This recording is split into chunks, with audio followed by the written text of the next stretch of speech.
Hello folks, welcome back to our channel. I'm glad you could join us. Today we got a old Kobalt air compressor we kind of garbage picked. It wouldn't work. Turned out if you plug it in it would trip the breaker in the panel, so we did a little research, pulled the motor out, and we found out this wire and fuse here was bad. It was melted, and so we got that kind of fixed up and back in. We plugged it in, the motor worked again, so we were going to go to put it back together. Well, it turned out that somebody was in there before us.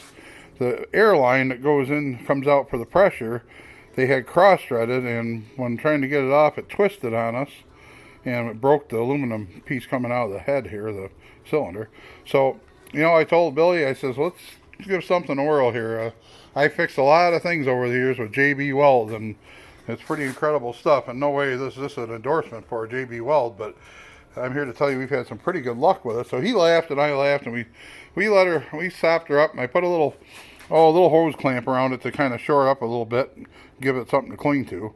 And I just smothered it with JB Weld yesterday, and we put her together and let her sit in the shop with the stove running last night. The stove, the video I showed you of our refab here yesterday, and let her warmed up last night, and this morning she was set pretty good.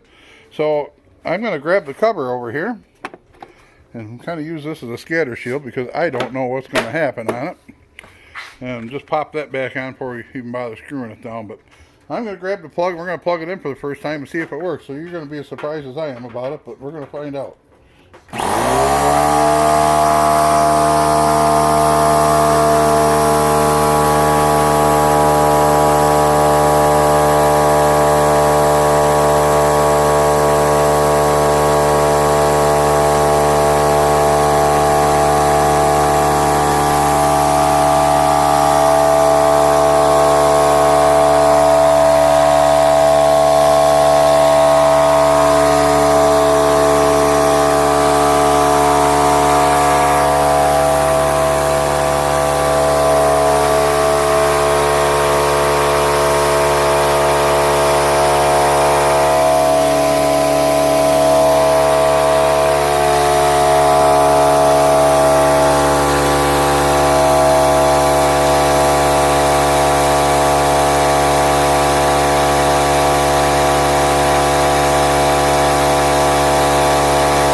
So I'm unplugging it just for sake of time here, but you can see she kind of built up and seems to be holding pressure so far. There's nothing leaks or anything apparently yet. Everything seems to be intact. I will run a lot longer distance here later and report back on it, but here's our check valve here and see what she... So it's holding there, so I think we should be okay, but we're going to blow her up. Anyway, the point of the whole thing is to show you what we could do with JB Weld. Pretty awesome stuff. Probably a lot of you experimented with it, but that's our little jib for the day. Thought you'd find it interesting. Please subscribe to our channel and like, share, and comment on it. We'd like to hear your comments on maybe stuff you've done in the past with JB Weld and other shop projects. So, hey, here from gloomy Western New York today. Everybody stay safe in this COVID-19 and be well. Thank you.